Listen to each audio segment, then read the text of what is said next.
Ben non, vous ne pourrez pas parce que là, je vais être obligée de lire les informations.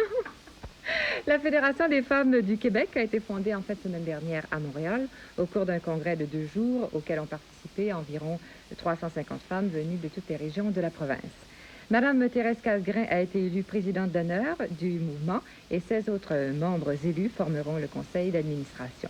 Les élections du comité exécutif au sein du conseil d'administration doivent avoir lieu mercredi le 27 avril. Parmi les sujets d'études suggérés par les membres fondateurs figurait l'étude d'une enquête nationale sur le statut de la femme, la formation de la main-d'œuvre féminine, ainsi que l'élaboration d'une enquête sur la main-d'œuvre féminine. Au cours de ce congrès, Paul Sainte-Marie s'est entretenu avec quelques membres présents, ainsi qu'avec l'honorable René Lévesque, qui avait été invité à s'adresser aux congressistes. Oui, madame, il y a beaucoup d'animations en ce moment dans le hall de l'Hôtel Mont-Royal à Montréal.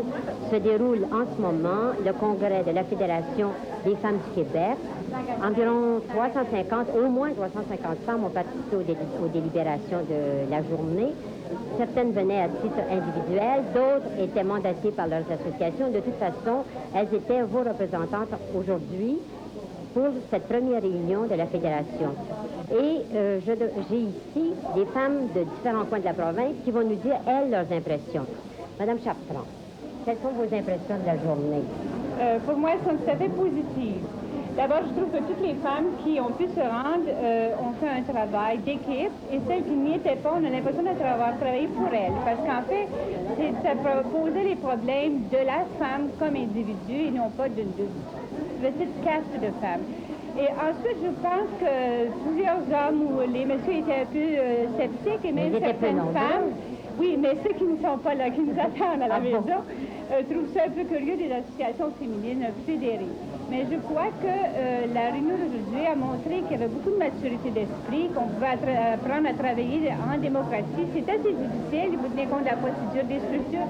Et je pense que toutes les femmes, même celles qui ne sont pas, vont en bénéficier. Et vous, madame de Kenogami, c'est madame Simard. Vous êtes venue de loin, dites donc, pour la réunion? Oui, elle a fallu traverser des montagnes, quoi. Il fait beau, oui, c'est très beau. C'est enchanteur, hein? Et qu'est-ce que vous en pensez de cette journée? Oh, tout à fait l'idée de Mme Chartrand. C'est démocratique. Ensuite, bien qu'il y a eu un peu de houle, parce que les idées, l'expression d'idées était différente, mais je crois que pour l'ensemble, presque tous devaient être contents. Quelles sont les discussions qui vous ont particulièrement intéressé? Les discussions qui sont particulièrement intéressées. Ah, ben mon Dieu, c'est le travail de la femme. Ensuite, égalité avec l'homme pour mieux comprendre, pour l'épanouissement des deux, pour l'épanouissement de la famille. Quelque chose qui va aller vers le mieux, vers la vérité, quoi. Et Mme Claude Sarrault de Sherbrooke. Vous êtes venues très nombreuses de Sherbrooke. Nous sommes venues assez nombreuses. Nous avons fait des réunions de la Fédération et nous avons essayé d'amener le plus de nombre de femmes possible pour pouvoir avoir aussi les idées qui vont sortir en somme de ces caucus-là. Vous y croyez à la Fédération? Ah, moi, j'y crois, moi. Quel rôle vous y voyez? Je pense que c'est un moyen pour nous, les femmes, de faire encore un pas en avant. Vous savez, les sociologues nous disent de se mêler de nos affaires, nous autres, les femmes. Bien, on veut s'en mêler. Et vous, Mme Cass, vous êtes venue de Québec. Vous représentez un grand nombre de femmes. Combien? Eh bien, je suis venue avec une autre compagne, Nicole Forgette. Nous représentons le syndicat des fonctionnaires. Nous représentons 8000 femmes. C'est un grand mouvement qui vient d'être syndiqué, le syndicat de la fonction publique. Je dirais, moi, que la journée d'aujourd'hui était fructueuse dans le sens que la démocratie, ça s'apprend et ça s'apprend en groupe et comme individu. Je crois que... Et croyez-vous que la façon dont on a conduit la réunion, ça a été démocratique? Non, je ne dirais pas que ça a été démocratique dans l'ensemble, tout à fait.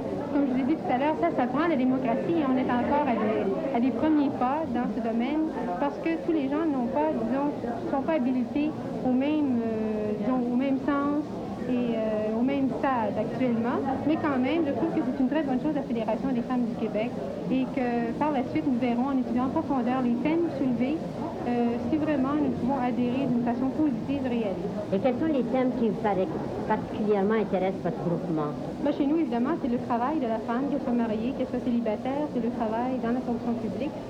C'est une enquête sur la main-d'œuvre. C'est une évolution, disons, de l'éducation de la femme actuellement dans la fonction publique. Savoir si la femme peut accéder à des postes supérieurs. c'est une parité de salaire, c'est une... c'est tout le En fait, problème. tous de la les thèmes qui ont main-d'œuvre. été Tous les thèmes qui ont été soulevés soulevés. aujourd'hui. Et vous, Madame Melançon, vous êtes de Valleyfield. Oui, je suis de Valérie. Vous avez participé à différents congrès. C'est pas le premier. Qu'est-ce que vous pensez de celui-ci? C'est une très bonne chose pour la femme travailleuse qu'elle aura un moyen d'expression et d'être capable de se faire entendre.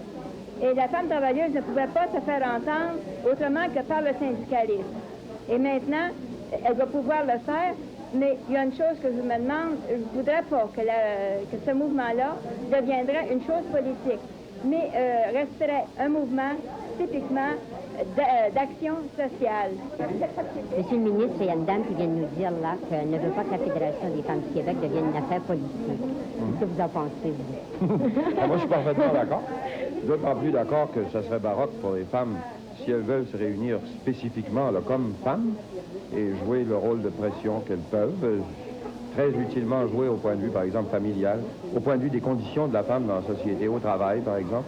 Il ne faut pas que ce soit partisan, Mais par définition. vous parlez d'un groupe de pression. Ça ne vous fait pas peur? Vous savez, c'est la voix de Si combien ça- de femmes que ça va représenter? Oui, ben, si ça me faisait peur, ça fait 6 ans que je ne serais pas entré dans ce métier-là parce qu'on est exposé à ça tous les jours. Et c'est normal dans une société qu'il y ait des groupes de pression.